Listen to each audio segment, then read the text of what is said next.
अस्सलाम वालेकुम, very good evening to all of you. आप देख रहे हैं डॉन न्यूज़ पर इन फोकस। मैं हूं नादिया नकी। आज से इस प्रोग्राम को आप मेरे साथ देखेंगे एवरी सैटरडे एंड संडे 8:05 पर। पाकिस्तान की मईशत के हवाले से बड़ी डिस्कशंस हैं। एक तो ये कि क्या मईशत संभल गई है, और दूसरा ये कि मौजूदा हुकूमत क्या मईशत को संभालने में कामयाब हुई है या नहीं हुई है। इस हवाले से जो ब्रॉड बेस्ड कोalition गवर्नमेंट बनी, हमने देखा कि उन्होंने आने के बाद सख्त फैसले लिए। उन सख्त फैसलों का असर जाहिर है एक आम आदमी पर भी पड़ा। फिर एक बजट पेश हुआ और बजट के पास गुज़िश्ता रोज़ सुपर टैक्स का जिक्र किया गया, यानी 13 ऐसे जो बड़े सनती सेक्टर्स हैं उनके ऊपर एक साल के लिए सुपर टैक्स 10% का आयद कर दिया गया। लेकिन साथ ही एक यू टर्न भी लिया गया। जो सैलरीड क्लास थे यानी तनख्वाहदार तबका, उसके हवाले से बजट में ये कहा गया था कि उनको छूट दी जा रही है। 1 लाख से 12 लाख आमदन कमाने वालों को टैक्स की छूट दी जा रही है। और जवाब ये दिया गया था क्योंकि महंगाई की शरह बहुत ज़्यादा है तो कम से कम उनके ऊपर ये बोझ नहीं होगा। लेकिन अब इसमें भी रिविजन कर दी गई है। 1 लाख ऑनवर्ड्स जो है वो टैक्स जो है उसको रिकैलकुलेट किया गया है एंड बतदरीज वो इस तरह से कैलकुलेट किया जाएगा। इसकी ज़रूरत क्यों पड़ी? क्या IMF की कड़ी शराइत हैं या मईशत बारे सख्त फैसले? दोनों का लिंक यही है।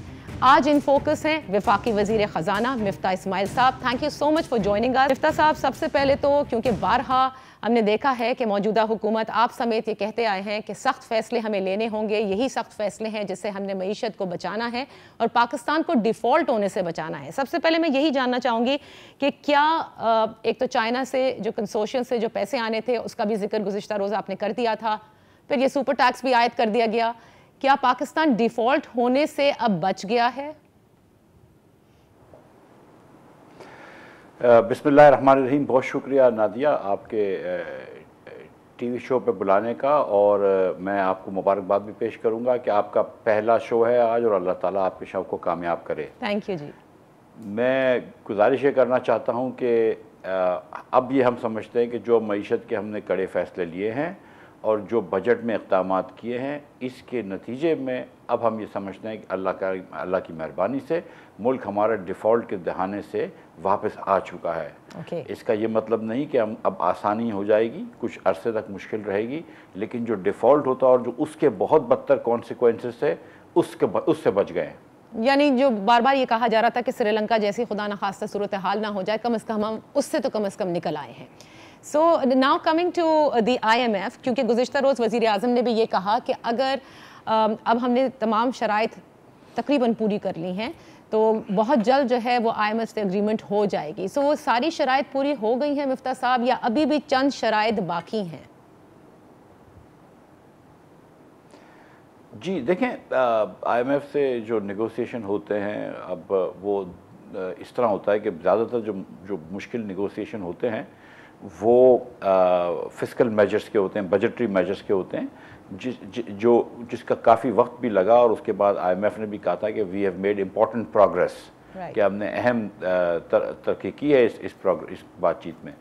अब कुछ मॉनेटरी पॉलिसी के टारगेट्स होते हैं जो IMF और स्टेट बैंक मिलकर सेट करते हैं, और जैसे ही वो सेट हो जाते हैं उसके बाद ये एग्रीमेंट हो जाएगा। लेकिन आप ये समझ लीजिए कि जो मुश्किल जो रास्ता था वो हमने तय कर लिया है, बस अब कुछ प्रोसीजरल चीज़ें रह गई हैं। So maybe fiscal side is all done, लेकिन जो मॉनेटरी साइड है that commitment needs to be given by Pakistan. जी, वो अब बेसिकली वो हमारी अंडरस्टैंडिंग है, हमें पता है कि हमने क्या करना है और क्या हमारे कुछ टारगेट सेट होने हैं, वो ये वीकेंड पे हो जाएंगे मेरे ख्याल से। तो हमको यकीन है कि इंशाल्लाह मंडे को ये काम हो जाएगा। यानी कि मंडे को आप ये कह रहे हैं कि IMF से बाज़ाब्ता तौर पर ये एग्रीमेंट फाइनलाइज हो जाएगी? नहीं, मंडे तक हम ये समझते हैं कि एक चीज़ होती है memorandum of economic and policy, economic and financial policy, वो मिल जाएगा। उसके बाद उस पर 1-2 दिन की बातचीत होगी और फिर हम सोचते हैं कि अगले वीकेंड तक हमारी कोशिश है कि अगले वीकेंड तक हमारा स्टाफ लेवल एग्रीमेंट इनसे हो जाए। लेकिन मेमोरेंडम मिल जाए बेसिकली तो काम हो जाता है। लेकिन हमारा काम तकरीबन आप समझ लीजिए कि मुश्किल काम हो चुका है। अच्छा, एक मुश्किल काम तो आपने चले कर लिया है, लेकिन जो मॉनेटरी साइड है वो भी एक मुश्किल काम है, क्योंकि जब ज़ाहिर मॉनेटरी पॉलिसी में बेसिस पॉइंट्स बढ़ाए जाते हैं, इट ऑल डिपेंड्स कि कितने बढ़ाए जा रहे हैं। Would you like to say about it कि किस हद तक की अग्रीमेंट है या किस हद तक की डिमांड है कि कितने बेसिस पॉइंट आपको बढ़ाने होंगे बतदरीज, या किस तरह से? क्योंकि देखिए जब जाहिर है कि मॉनेटरी पॉलिसी आती है और बेसिस पॉइंट बढ़ते हैं, डिस्काउंट रेट बढ़ता है, तो फिर उसके साथ साथ आपने ये भी देखा है कि इकोनॉमी जो है वो फिर और स्लो डाउन होगी। बिल्कुल, आपकी बात एकदम दुरुस्त है। मैं इस वाले मायदे के बारे में बात नहीं करता हूँ, लेकिन मैं जनरली बात कह देता हूँ कि जनरली IMF की ये कोशिश होती है कि आम हालात के अंदर मुल्क जो है उसको जो शरह सूद है उसको पॉजिटिव रखा जाए, प्लस नंबर रहे, और उसके अंदर ये कहते हैं कि जो नॉमिनल इंटरेस्ट रेट होता है जिसको हम शरह सूद कहते हैं, उसमें से अगर आप अपने महंगाई का रेट निकाल लें तो जो बचता है उसको रियल इंटरेस्ट रेट कहते हैं, बोलते हैं वो पॉजिटिव होना चाहिए। तो इस किस्म की बातें होती हैं, अभी ये बातें हो रही है, लेकिन लाइक आई सेड, मैं इफ़ कोई अनसर्टनिटी होती तो मैं ज़रूर इसमें कह देता। मेरे जहन में कोई अनसर्टनिटी नहीं है इसके बारे में। अच्छा मिफ्ता साहब, वी रिमेंबर कि when you took over as finance minister, आपने कहा था मैं IMF जा रहा हूँ, I will try my best. हमें पता है कि किस तरह से आसान शराइत जो है उस पर उनको राज़ी किया जाएगा। And you also spoke about the extended facility, और 8 बिलियन तक का आपने जिक्र भी किया था। तो इन दोनों के ऊपर ज़रा रोशनी डालिएगा कि नंबर 1 कि वो सख्ती जो हम अब देख रहे हैं, इस सख्ती की तो नज़ीर नहीं मिलती। एंड सेकंड चीज़, उस 8 बिलियन जो आप सोच रहे थे, उसका क्या हुआ? Will the program give you that extended facility or not? जी, प्रोग्राम की हमने जो बात की है वो हमने IMF से बात की है कि ये 3 साल के प्रोग्राम को आप 4 साल का कर दें और 6 बिलियन को 8 बिलियन का कर दें। आप देखेंगे कि इंशाल्लाह जब ये MEFP आएगा तो इसमें ये चीज़ें रिफ्लेक्ट होंगी। मुझे काफ़ी उम्मीद है कि ये चीज़ें इंशाल्लाह रिफ्लेक्ट होंगी। अगर 8 बिलियन नहीं भी हुआ तो उसके करीब ही होगा। दूसरी जो बात थी प्रोग्राम की सख्ती की, तो मैं आपको सच बता रहा हूँ कि इस साल हमारा बजट डेफिसिट आया है 1596 अरब रुपयों का। ठीक है, ये प्राइमरी डेफिसिट की बात कर रहा हूँ। और अगले साल IMF कह रहा है आपको कि आप सरप्लस दें। उन्होंने पहले कहा था 500 अरब रुपए का सरप्लस दें, जो 2100 अरब रुपए, तकरीबन 3.3% ऑफ GDP की बात कर रहे थे। इसका मैं भी इकोनॉमिस्ट हूँ, मुझे यकीन नहीं आ रहा था कि इस किस्म का कॉन्ट्रैक्शन मैं कैसे कर सकता हूँ, मैं इस किस्म की एडजस्टमेंट एक साल में कैसे कर सकता हूँ। अब भी जो हम एडजस्टमेंट कर रहे हैं 1650 अरब रुपए की, मैं आपको बता रहा हूँ कि this is an incredible thing. अब IMF का ये है कहना कि इस साल, यानी कि रवा माली साल में, क्योंकि आपकी बहुत स्लिपेजेस हुई हैं और जो इनका दिसंबर के नंबर्स में, फरवरी में जो बात हुई थी पिछली हुकूमत से, वो बात हुई थी इमरान खान हुकूमत से कि 25 अरब रुपए का डेफिसिट होगा। और वो 25 अरब रुपए का डेफिसिट जो है वो बढ़ के अब 1500 अरब रुपए का हो गया। खैर उसमें 2 एडजस्टर शामिल थे, तो वो 1500 अरब रुपए का हो गया। तो वो जो स्लिपेज हुई है इस साल, एक तो वो उनको समझ में नहीं आ रही थी, और दूसरा ये कि फिर उसके बाद उन्होंने बड़े नंबर्स चेक करे हमारे, उसमें बड़ा वक्त लगा है, क्योंकि they were not very, in all honesty, trusting, तो वो थोड़ा हल्के चल रहे थे। तो इसकी वजह से हमें कुछ ताख़ीर हुई है, लेकिन ये बात दुरुस्त है कि बहुत बड़ा एडजस्टमेंट करना पड़ा। और देखें, इसमें IMF की शराइत में अगर आप मुझे इजाज़त दें तो मैं ये कहूँगा कि कुछ तो एकदम मैं भी इंटेलेक्चुअली उनसे एग्री करता था कि जैसे वो कह रहे थे कि आपके पास पैसे ही नहीं है कि आप पेट्रोल नुकसान में बेचें या डीजल नुकसान में बेचें, और इस कदर नुकसान में बेचें कि जो हुकूमत चलाने का खर्चा है उससे 3 गुना ज़्यादा खर्चा है। तो वो कह रहे थे ये नुकसान ख़त्म करो। मैं समझता था सही बात है। वो कह रहे थे कि आपने पावर सेक्टर में, बिजली के शोबे में 1100 अरब रुपए की सब्सिडी आपने दे दी है एक साल के अंदर, 500 अरब रुपए का आपने सर्कुलर डेट कर दिया। तो अब आप मतलब, तो इधर भी तो आप उसको रेट को रैशनलाइज करें। मेरे ख्याल से वो बात भी जायज़ थी। तो वो दोनों बातें तो जायज़ थी। उसके बाद इन्होंने जो मैं उनसे वो करता रहा बहस कि जो टैक्सेस जो अमीर लोगों के टैक्स बढ़ाने पे मुझे कोई मसला नहीं है। मैं इस बात पे फ़ख्र भी करता हूँ कि मैंने अपनी कंपनी के टैक्स बढ़ाए हैं, और मैंने मेरे वज़ीर आज़म की बच्चों की कंपनी के टैक्स बढ़ाए हैं। बंद ना हो जाए कंपनी। शौकत तरीन साहब ने कहा था कि जो आपने सुपर टैक्स लगाया उससे इंडस्ट्रीज, कंपनीज बंद हो जाएंगी। शौकत तरीन साहब ने, हमाद अज़हर साहब ने इस पर तनकीद करी है, लेकिन हमाद अज़हर साहब की स्टील मिल है, शौकत तरीन साहब का बैंक है, वो बड़े पैसे कमाए इन्होंने, अल्लाह ताला की उनके ऊपर बड़ी मेहरबानी है। लेकिन अल्लाह ताला की मुझ पर भी बहुत ही मेहरबानी है और शहबाज शरीफ पे भी बड़ा करम है। अगर हम चार मिलकर पाकिस्तान का इस वक्त सामने नहीं आएंगे तो फिर कौन आएगा? वो लोग जिनके पैरों के नीचे चप्पल नहीं होते, उनको आप कुर्बानी मांग रहे हैं। जब आप पेट्रोल महंगा कर रहे हैं कि हर मोटरसाइकिल चलाने वाले का पेट्रोल महंगा कर रहे हैं, जब आप हर बस में सफ़र करने वाले का डीजल महंगा कर रहे हैं, तो फिर मैं किसी बैंक के मालिक से, किसी शुगर मिल के मालिक से, किसी स्टील मिल के मालिक से क्यों नहीं मांगूंगा पैसे? राइट। तो मिफ्ता इस्माइल कोई क्लोजेट कम्युनिस्ट नहीं है, लेकिन अगर मुल्क डिफॉल्ट के नहज पे है तो हम इस वक्त जाके we are not going to make faces, we are going to pay our shares. Okay अच्छा मिफ्ता साहब, इससे क्योंकि कई सवालात निकलते हैं लेकिन एक ब्रेक का भी कहा जा रहा है, जाते जाते सिर्फ ब्रेक से पहले मैं ये जानना चाहूँगी कि ठीक है आपने कहा को इंपोर्ट करना पड़ता है और जाहिर है कि वो इंपोर्ट बिल इतना ज़्यादा है and that's why all the subsidies were withdrawn, but सवाल ये होता है कि वो जो सख्त फैसले हैं कि आपने अपनी कंजम्पशन कम से कम पेट्रोल की कम की जाए, उसके हवाले से सोचा जा रहा था कि समथिंग वुड बी डन, जैसे Germany is now looking at कि वो राशनिंग करेंगे, वो उस तरह के फैसले अभी तक हमने नहीं किए। एक ब्रेक लेते हैं, ब्रेक से जब वापस आएंगे वफाकी वज़ीर ख़ज़ाना Miftah Ismail in focus.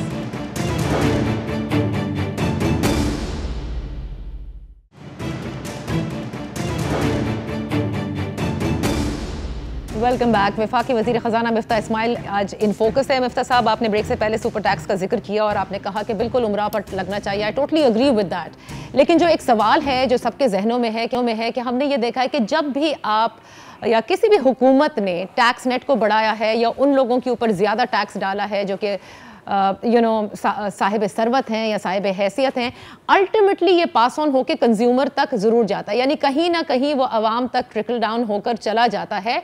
To and how are you going to stop this is the main question कि is are there any mechanisms to look into that और नॉट?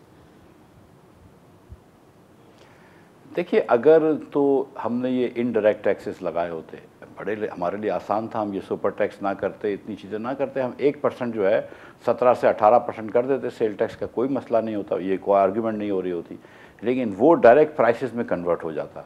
जो लोग 20 रुपए की चीज़ पे 3 रुपये 40 पैसे सेल टैक्स देते थे, वो अब 3 रुपये 60 पैसे देते, तो 20 पैसे बढ़ जाता, यानी कि 1% महंगाई बढ़ जाती। हमने वो नहीं किया, हमने तो 1 ईयर इनकम पे लगाया है टैक्स। वो इनकम टैक्स जो है वो इकोनॉमिक थ्योरी भी आपको ये कहती है is not translated into consumer prices, indirect taxes are translated into consumer prices. जो इनडायरेक्ट टैक्स होते हैं वो कंज्यूमर प्राइस में बढ़ जाते हैं, उसकी वजह से महंगाई बढ़ती है, और वो कंजम्पशन के ऊपर टैक्स होते हैं। तो ऐसा है कि मैं भी एक साहिब सरवत होने की हैसियत से मैं भी वो टैक्स दे रहा हूँ, लेकिन मेरा ड्राइवर भी टैक्स दे रहा है वो, क्योंकि वो भी साबुन खरीदता है, वो भी टूथपेस्ट खरीदता है। लेकिन जो हमने टैक्स लगाए, अगर हमने लगाए हैं टैक्स, तो जो मखसूस शोबों में या दीगर शोबों में हमने 4% मारा है, दीगर शोबों में 30 करोड़ रुपये से ज़्यादा कमाने वाले अफराद से या कंपनियों से, या मखसूस शोबों में हमने 10% मांगा है 30 करोड़ रुपये से ज़्यादा कमाने वाली कंपनियों से। तो मेरा नहीं ख्याल है कि ये एक आम आदमी की सेहत पर इतना बड़ा असर पड़ेगा इससे। ओके, बिल्कुल सही, क्योंकि आपने इनकम के ऊपर लगाया, अनलेस एंड अनटिल वो एक्सपेंडिचर अपना बढ़ा दें, यानी कि अपनी ही कंपनी के अंदर उसको फिर अच्छी तरह से डिस्ट्रीब्यूट कर दें कि we have made profits, so let's celebrate everyone together. अब आते हैं, जो आपने टैक्स की बात की, बहुत खुशी हुई थी सब लोगों को कि जिस वक्त बजट आया और आपने कहा कि हम छूट दे रहे हैं सैलरीड तबके को, क्योंकि ये वो तबका है जो lower middle class and middle class, मुझे फ्रैंकली स्पीकिंग ये लगता है मिफ्ता साहब कि स्लोली एंड ग्रेजुअली ये क्लास वाइप आउट हो रही है, क्योंकि इनके ऊपर जिस किस्म का बोझ डाला जाता है, आपका ये वो यू टर्न साबित हुआ कि पहले छूट दी और अब उसके बाद आपने बतदरीज जो है वो स्लैब्स बना दिए। ये IMF के कहने पर किया गया है या इसलिए बिकॉज आपकी ट्वीट जिसमें आपने कहा कि शॉपकीपर्स और ज्वेलर्स और इन सबको तो चले आप लेकर आ गए हैं, बाकी किसी के ऊपर आप फोर्स नहीं करेंगे, you will be in talks with them और फिर किया जाएगा, बट ये वो तबका है जिस पे आप फोर्सफुली डाल सकते हैं। कौन निकलता है सड़कों के ऊपर? सैलरीड क्लास कहाँ निकलती है बेचारी एहतजाज करने के लिए? देखिए नादिया, मैं सच बता रहा हूँ कि मैं ये नहीं कहूँगा कि मैं IMF की गलती है या उनकी जिम्मेदारी है। मैं जिम्मेदार हूँ, मैं इस मुल्क का वज़ीर ख़ज़ाना हूँ। ये जिम्मेदारी पार्लियामेंट ने या काबीना ने या शहबाज शरीफ साहब ने मुझे दी है, तो मैं जिम्मेदारी कबूल करता हूँ, और अगर इसमें कोई गलत बात है तो मैं वो भी जिम्मेदारी कबूल करता हूँ।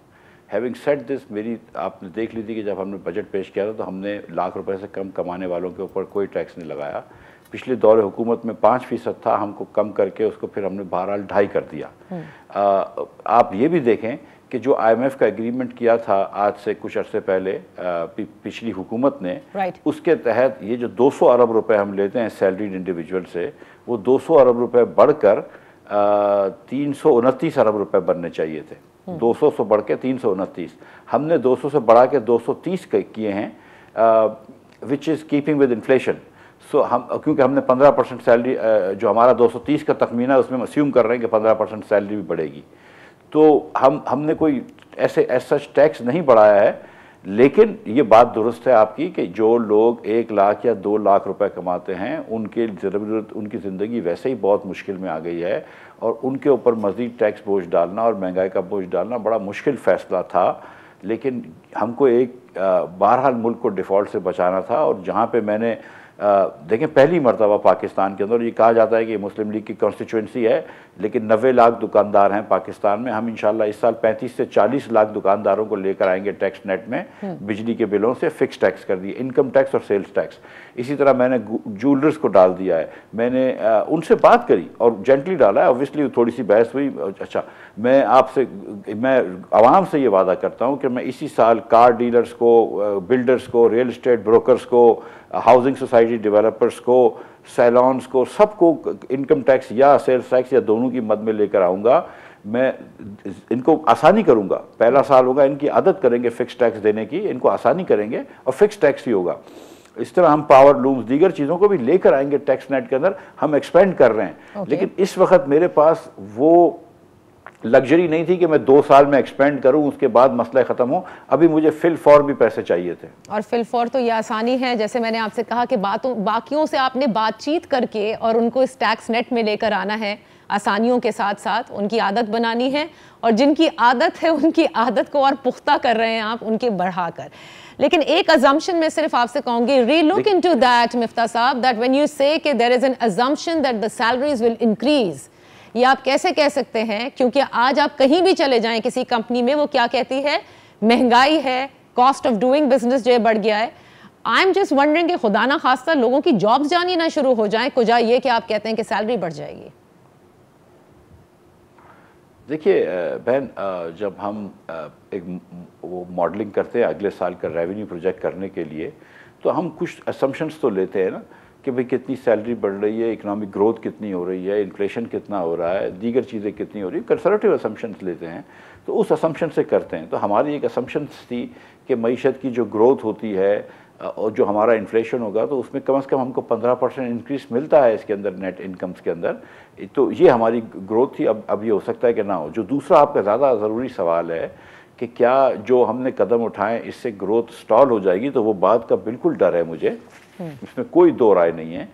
और हमने ये सोचा है कि जहाँ से हम ग्रोथ लेकर आ रहे हैं, एक पाकिस्तान में ट्रेडिशनल तरीका है ग्रोथ लाने का कि आप मैन्युफैक्चरर्स को मराद देते थे, वो जल्दी से इंपोर्ट करते थे मशीन वगैरह, उसके बाद ग्रोथ लेते थे। जब तक ग्रोथ आती थी, जब तक हमारा ओवरहीट हो जाती थी इकोनॉमी, क्योंकि इंपोर्ट्स बढ़ जाते थे और हमको फिर स्लो डाउन करना पड़ता था। वही पिछले साल हुआ कि उन्होंने टर्फ के लोन दिए, क्रेडिट एक्सपेंशन करी, बहुत हमको प्रॉब्लम में डाल दी और हम यहाँ पे खड़े हैं। हमारी कोशिश है कि हम 2 चीज़ों से ग्रोथ लेकर आएँ। नंबर 1, हम लेकर आएँ ग्रोथ उससे एग्रीकल्चर प्रोडक्ट से। तो आप देखें, मैंने सीड्स के ऊपर टैक्स हटा दिया, ट्रैक्टर्स के ऊपर टैक्स ख़त्म कर दिया, मैं दीगर चीज़ों के ऊपर कॉटन सीड्स के ऊपर ख़त्म कर दिया, कॉटन ऑयल के ऊपर, केक्स के ऊपर ख़त्म कर दिया। तो मैंने वहाँ पे मराद दिए हैं। मेरी ख़ास तौर पे कोशिश है, और मैं कुछ इंटरवेंशन भी करूँगा मार्केट में, कि ऑयल सीड्स, कनोला हुआ, रेप सीड हुआ, इनकी प्रोडक्शन बढ़े ताकि मुझे एडिबल ऑयल, खुर्दनी तेल इंपोर्ट नहीं करना पड़े। एक ये बात है। जो दूसरी हमारी कोशिश है कि एक्सपोर्ट बेस्ड इंडस्ट्री को चलाएं। हम समझते हैं कि कुछ कैपेसिटी एक्सपेंशन हुई है, इनको पिछले नवंबर से इनकी गैस के अंदर बड़ी मुश्किल हो रही है। हम कोशिश करेंगे इंशाल्लाह कि अगस्त के बाद से इनको, या जुलाई के बाद से इनको ये मसला ना हो। पंजाब में भी और कराची में और सिंध के अंदर और पूरे पाकिस्तान में हम गैस इस तरह कर देंगे इंडस्ट्री को कि उनको एक reliable, cheap, comparative source of energy मिलती रहे, और इंशाल्लाह ताला हम एक्सपोर्ट को बढ़ाने की कोशिश करेंगे। वो गैस कैसे करेंगे? क्योंकि जहाँ तक मुसद्दिक मलिक साहब की मेरे से लास्ट बात हुई थी, तो उन्होंने यही बताया था कि जो हमारे मुल्क में ज़ाहिर है गैस की कमी है, लास्ट गवर्नमेंट ने इन टाइम जो है वो इंपोर्ट के ऑर्डर्स, जो एलसीज नहीं खोली थी, अब हमें स्पॉट बाइंग करने के लिए भी बहुत महंगे ऑर्डर्स मिल रहे थे। Please throw some light on that also. How would you get that gas? My trust in Mossaddeq's ability is very high. मुझे यकीन है कि मुसद्दक मलिक जो है वो पूरे पाकिस्तान के एक्सपोर्टर्स को का पहिया नहीं रुकने देगा, और जो सब्सिडी वगैरह चाहिए वो मैं हाजिर हूँ, लेकिन मुझे यकीन है कि मुसद्दक मलिक जो है वो इतनी इंपोर्ट कर लेगा गैस कि हमारे एक्सपोर्टर्स जो हैं वो उनका पहिया ना रोके। अच्छा, चलें आगे चलते हैं। मुझे ज़रा ये बताइएगा कि पेट्रोल के हवाले से जो आपने बात कही, तो पेट्रोल कंजम्पशन को हम क्यों नहीं कम कर रहे? जो फैसले शुरू में बेशतर इकोनॉमिस्ट ये कहते थे कि आप राशनिंग शुरू कर दें, वो नहीं कर सकते, तो कम से कम somehow we need to bring this down. Petrol की कीमत भी बढ़ रही है, कंजम्पशन भी उतनी रहेगी, तो आप कैसे कम करेंगे? जो हमको इकोनॉमिक्स सिखाती है वो सबसे बड़ी चीज़ वो ये है कि किसी भी चीज़ की अगर आपको खपत को कम करना है तो अक्सर जो है वो प्राइस भी एक सिग्नल होता है, कीमत भी एक सिग्नल होती है। जैसे कीमत बढ़ती है तो कंजम्पशन कम होती है। अलबत्ता क्योंकि पेट्रोल जो है वो एक ज़रूरत ज़िंदगी है, तो उसकी कीमत बढ़ने से भी उसकी कंजम्पशन कम नहीं हुई है। और हमने जो एनेक्डोटल एविडेंस देखा है पिछले चंद दिनों में कि हमने कीमत बढ़ाई है, फिर भी लोग पेट्रोल बदस्तूर उतना ही इस्तेमाल कर रहे हैं। Exactly. लेकिन आपने देखा कि वज़ीर-ए-आज़म पाकिस्तान, जिनको एक बहुत शौक़ है 24 घंटे काम करने का, और सचमुच मतलब सुबह 7-8 बजे अल्लाह ताला उनको हिम्मत दे देता है काम करने की। आपको भी थका दिया होगा। तो वो उनसे हमने बिल्कुल मैं तो लेकिन उन्होंने बहरहाल उनसे हमने हाथ जोड़ के, मैं सच बता रहा हूँ, हाथ जोड़ के हफ्ते की छुट्टी करवाई है, सैटरडे की छुट्टी करवाई है। तो अब उसके बाद आपने देखा कि कराची में, लाहौर में, पाकिस्तान के दीगर शहरों में हमने मार्केटें बंद करवा दी 9 बजे, शादी हॉल मेरे ख्याल से 10 बजे बंद हो जाते हैं, दीगर चीज़ें बंद कर रहे हैं जल्दी से, street lights, alternate street lights कर दी हैं, तो बिजली का भी कम खर्च करने की कोशिश कर रहे हैं, और इसका भी कम खर्च करने की कोशिश है पेट्रोल का। मेरे ख्याल से कुछ और भी तजावीज़ हैं कि वर्क फ्रॉम होम करने की इजाज़त दे दें, हफ्ते में 1 दिन कम अज़ कम, हुकूमत के सेक्टर्स को भी, प्राइवेट सेक्टर को भी। तो काफ़ी चीज़ों की तरफ जा रहे हैं, लेकिन कितना जाते हैं और कितने कामयाब होते हैं इसको देखना पड़ेगा। वो मिजाज शायद मेरे ख्याल से बदलने में बड़ा मुश्किल आती है आप सब लोगों को, या किसी भी हुकूमत को, कि डे लाइट यूज़ किया जाए। वो अभी तक हमारी ताजिर बरादरी इससे अग्रीमेंट नहीं करती, तभी वो 9 बजे तक मार्केट्स भी खुली हैं। बहरहाल we take a break, when we come back हम आपसे ज़रा चाइनीज़ लोन के अलावा जो दीगर कर्ज़ों के हवाले से है, और मौजूदा जो आपके मुखालफीन हैं या जो लास्ट गवर्नमेंट में लोग थे वो क्या कुछ कहते हैं, ज़रा इससे भी आपसे बात करेंगे राइट आफ्टर दिस वन।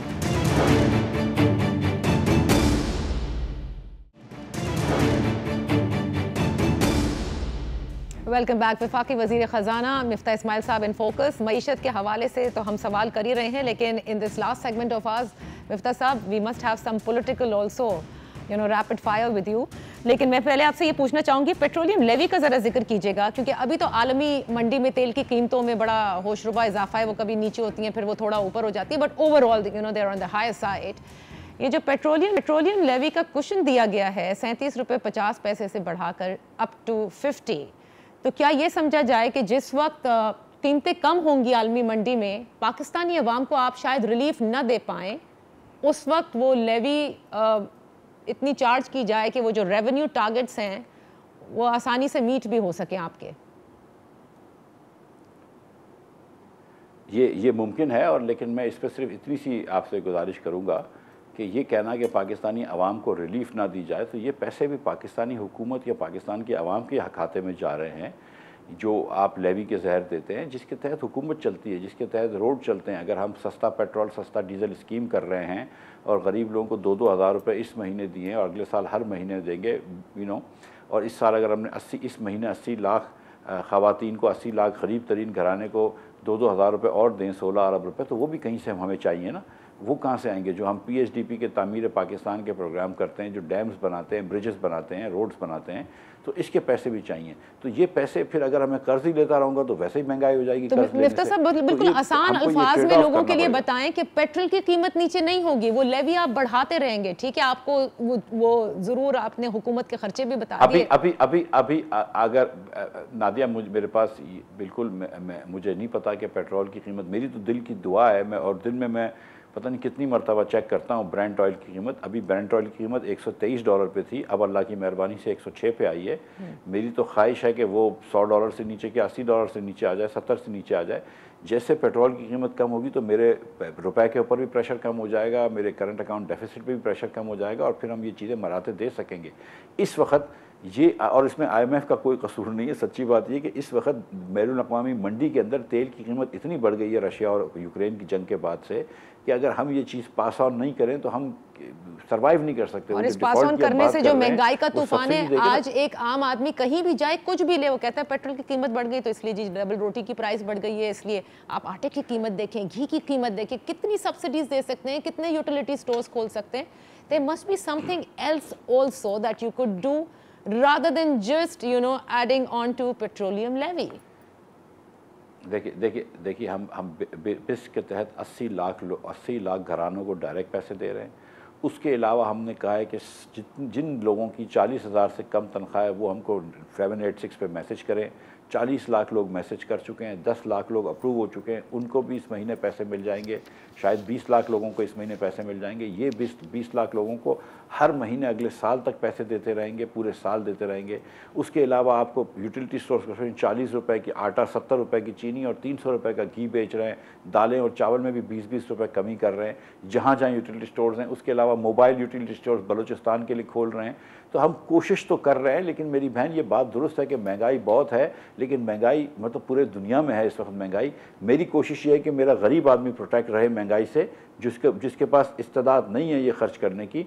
और इसीलिए मैं जब कहता हूँ कि अमीर लोग, साहिब सरवत लोग अपना हिस्सा डालें, मैं अपना हिस्सा डाल रहा हूँ, शहबाज शरीफ से अपना हिस्सा डाल रहे हैं, सब मिलकर इंशाल्लाह डालेंगे इंशाल्लाह। ये यूटिलिटी स्टोर्स के हवाले से आज आपने भी देखा होगा मिफ्ता साहब, your government must look into this कि जिस तरह से जिस गरीब आवाम को आप सहूलत देना चाह रहे हैं, गर्मियों में 2-2 घंटे वो लाइनों में खड़े रहे, ठीक वही हिसाब है जो पिछली हुकूमत का था, तो फ़र्क कोई नहीं था। आज डू यू फील या कहीं आप लोगों को ये लगता है ना लाते काश vote of no confidence against Imran Khan, ना भुगतना पड़ता ये सब, ना सख्त फैसले लेने पड़ते, ना इसकी एक पॉलिटिकल कॉस्ट होती?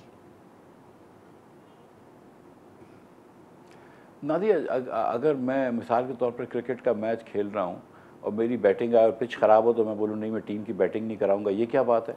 मतलब इमरान खान ने अगर 4.25 साल में मेरे मुल्क की इतनी तबाही कर दी तो 5 साल में तो और तबाही करता। मैं मतलब मुस्लिम लीगर हूँ, सब कुछ है, सियासतदान हैं, सब कुछ है, लेकिन इन दी एंड तो वी आर पाकिस्तानीज़ ना, beyond anything else, before anything else we are Pakistanis.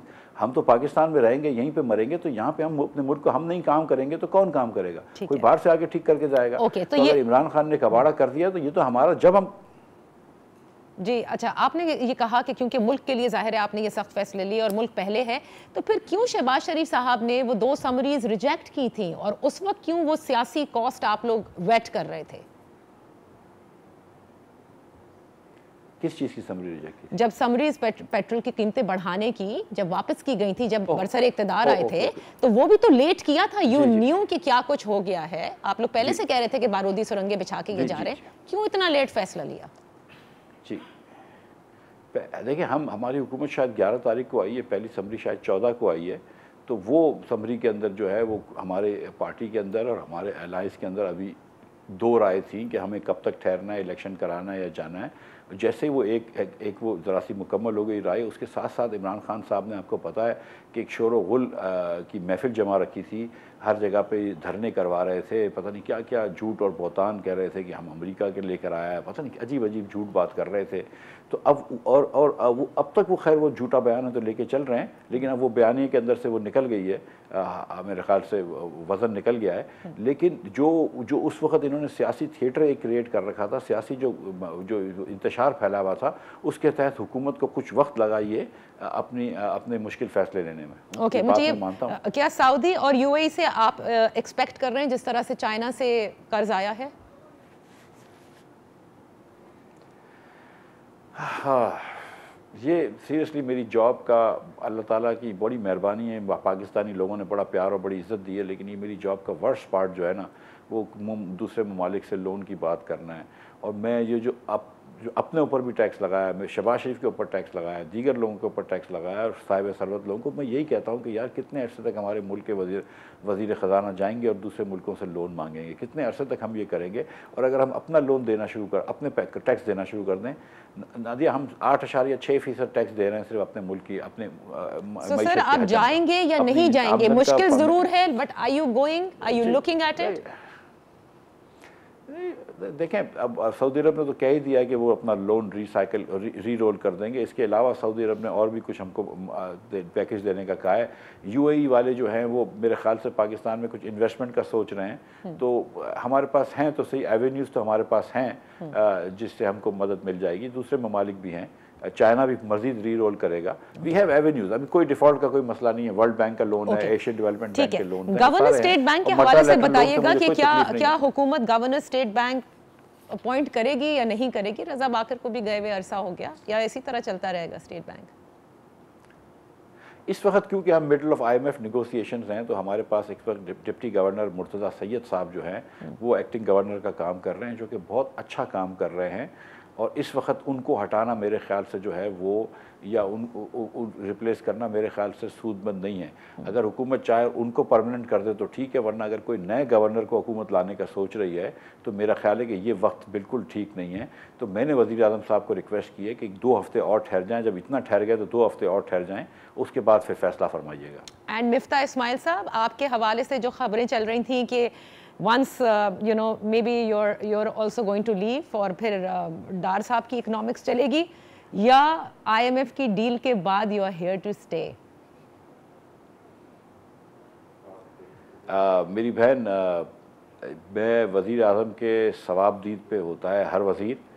Nawaz Sharif और शहबाज शरीफ ने मुझे ये ओहदा दिया है। ये जिस दिन ओहदा वापस मांगेंगे उस दिन इनका ओहदा वापस है। मुझे कोई इतना मेरा पर्सनल एम्बिशन नहीं है कि मैं बैठे बैठे दिन रात ये सोचता रहूँ कि मुझे वज़ारत ख़ज़ाना रहे, मेरे पास वज़ारत ख़ज़ाना रहे। अल्लाह ने ये अल्लाह की देन है, इज़्ज़त अल्लाह ने दी है, और वापस चले जाएगा, कोई मसला नहीं है। बहुत बहुत शुक्रिया, thank you so much Miftah Ismail साहब। इंशाल्लाह एक नशिस्त ज़रूर और रखेंगे। अब तक के लिए इतना ही, इजाज़त दीजिए, अल्लाह हाफ़िज़।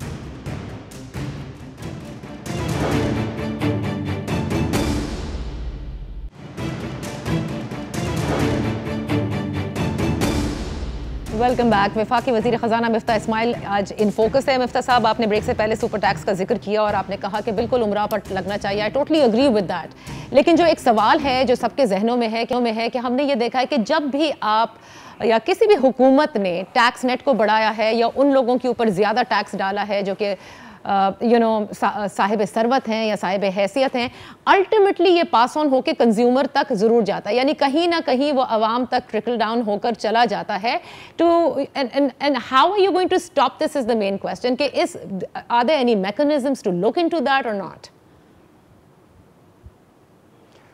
देखिए, अगर तो हमने ये इनडायरेक्ट टैक्सेस लगाए होते, हमारे लिए आसान था, हम ये सुपर टैक्स ना करते, इतनी चीज़ें ना करते, हम 1% जो है 17 से 18% कर देते, सेल टैक्स का कोई मसला नहीं होता, ये कोई आर्ग्यूमेंट नहीं हो रही होती।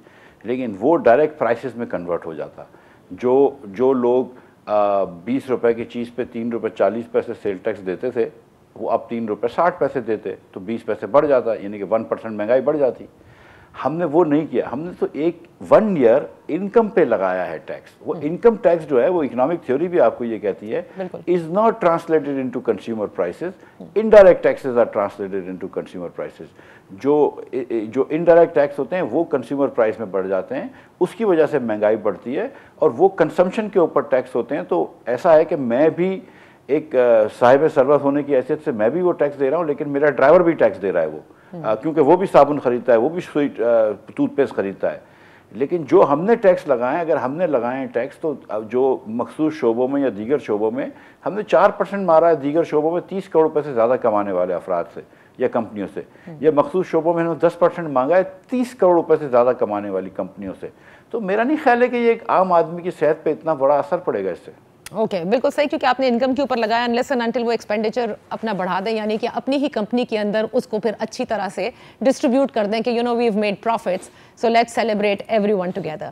अब आते हैं, जो आपने टैक्स की बात की, बहुत खुशी हुई थी सब लोगों को कि जिस वक्त बजट आया और आपने कहा कि हम छूट दे रहे हैं सैलरीड तबके को, क्योंकि ये वो तबका है जो lower middle class and middle class, मुझे फ्रैंकली स्पीकिंग ये लगता है मिफ्ता साहब कि स्लोली एंड ग्रेजुअली ये क्लास वाइप आउट हो रही है, क्योंकि इनके ऊपर जिस किस्म का बोझ डाला जाता है, आपका ये वो यू टर्न साबित हुआ कि पहले छूट दी और अब उसके बाद आपने बतदरीज जो है वो स्लैब्स बना दिए।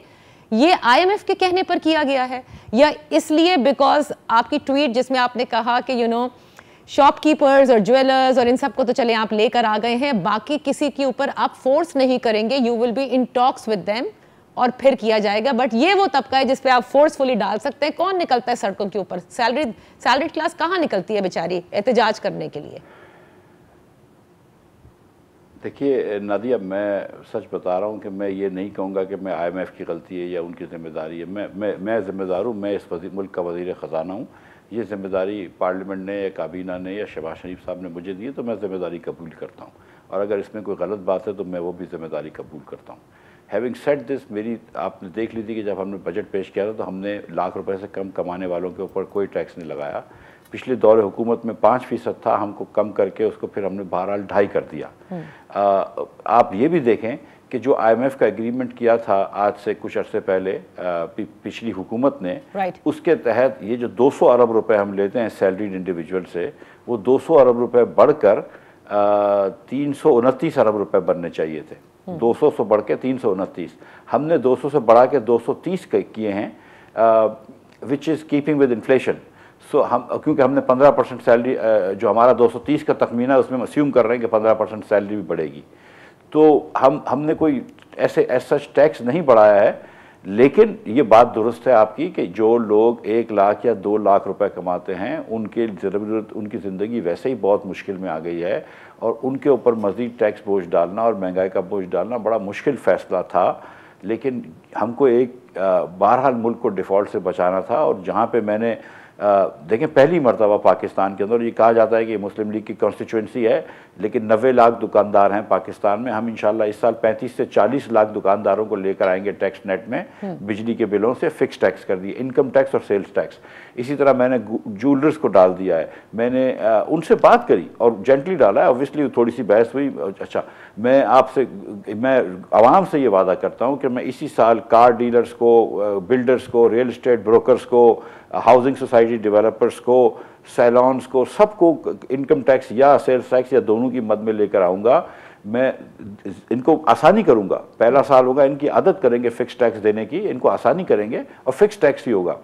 इस तरह हम पावर लूम्स, दीगर चीज़ों को भी लेकर आएंगे टैक्स नेट के अंदर। हम एक्सपेंड कर रहे हैं, लेकिन इस वक्त मेरे पास वो लग्जरी नहीं थी कि मैं 2 साल में एक्सपेंड करूं, उसके बाद मसला ख़त्म हो। अभी मुझे फिल फॉर भी पैसे चाहिए थे। अच्छा, चलें आगे चलते हैं। मुझे ज़रा ये बताइएगा कि पेट्रोल के हवाले से जो आपने बात कही, तो पेट्रोल कंजम्पशन को हम क्यों नहीं कम कर रहे? यू नो, जो फैसले शुरू में बेशतर इकोनॉमिस्ट ये कहते थे कि आप राशनिंग शुरू कर दें, वो नहीं कर सकते, तो कम अज़ कम somehow we need to bring this down. Petrol की कीमत भी बढ़ रही है, कंजम्पशन भी उतनी रहेगी, तो आप कैसे कम करेंगे? जो हमको इकोनॉमिक्स सिखाती है वो सबसे बड़ी चीज़ वो ये है कि किसी भी चीज़ की अगर आपको खपत को कम करना है तो अक्सर जो है वो प्राइस भी एक सिग्नल होता है, कीमत भी एक सिग्नल होती है। जैसे कीमत बढ़ती है तो कंजम्पशन कम होती है। अलबत्ता क्योंकि पेट्रोल जो है वो एक ज़रूरत ज़िंदगी है, तो उसकी कीमत बढ़ने से भी उसकी कंजम्पशन कम नहीं हुई है। और हमने जो एनेक्डोटल एविडेंस देखा है पिछले चंद दिनों में कि हमने कीमत बढ़ाई है, फिर भी लोग पेट्रोल बदस्तूर उतना ही इस्तेमाल कर रहे हैं। Exactly. लेकिन आपने देखा कि वज़ीर-ए-आज़म पाकिस्तान, जिनको एक बहुत शौक़ है 24 घंटे काम करने का, और सचमुच मतलब सुबह 7-8 बजे अल्लाह ताला उनको हिम्मत दे देता है काम करने की। आपको भी थका दिया होगा। तो वो उनसे हमने बिल्कुल मैं तो लेकिन उन्होंने 12 उनसे हमने हाथ जोड़ के, मैं सच बता रहा हूँ, हाथ जोड़ के हफ्ते की छुट्टी करवाई है, सैटरडे की छुट्टी करवाई है। तो अब उसके बाद आपने देखा कि कराची में, लाहौर में, पाकिस्तान के दीगर शहरों में हमने मार्केटें बंद करवा दी 9 बजे, शादी हॉल मेरे ख्याल से 10 बजे बंद हो जाते हैं, दीगर चीज़ें बंद कर रहे हैं जल्दी से, street lights, alternate street lights कर दी हैं, तो बिजली का भी कम खर्च करने की कोशिश कर रहे हैं, और इसका भी कम खर्च करने की कोशिश है पेट्रोल का। मेरे ख्याल से कुछ और भी तजावीज़ हैं कि वर्क फ्रॉम होम करने की इजाज़त दे दें, हफ्ते में 1 दिन कम अज़ कम, हुकूमत के सेक्टर्स को भी, प्राइवेट सेक्टर को भी। तो काफ़ी चीज़ों की तरफ जा रहे हैं, लेकिन कितना जाते हैं और कितने कामयाब होते हैं इसको देखना पड़ेगा। वो मिजाज शायद मेरे ख्याल से बदलने में बड़ा मुश्किल आती है आप सब लोगों को या किसी भी हुकूमत को, कि डे लाइट यूज़ किया जाए, वो अभी तक हमारी ताजिर बरादरी इससे अग्रीमेंट नहीं करती, तभी वो 9 बजे तक मार्केट्स भी खुली हैं। बहरहाल we take a break, when we come back हम आपसे ज़रा चाइनीज़ लोन के अलावा जो दीगर कर्ज़ों के हवाले से है और मौजूदा जो आपके मुखालफीन हैं या जो लास्ट गवर्नमेंट में लोग थे वो क्या कुछ कहते हैं, ज़रा इससे भी आपसे बात करेंगे राइट आफ्टर दिस वन।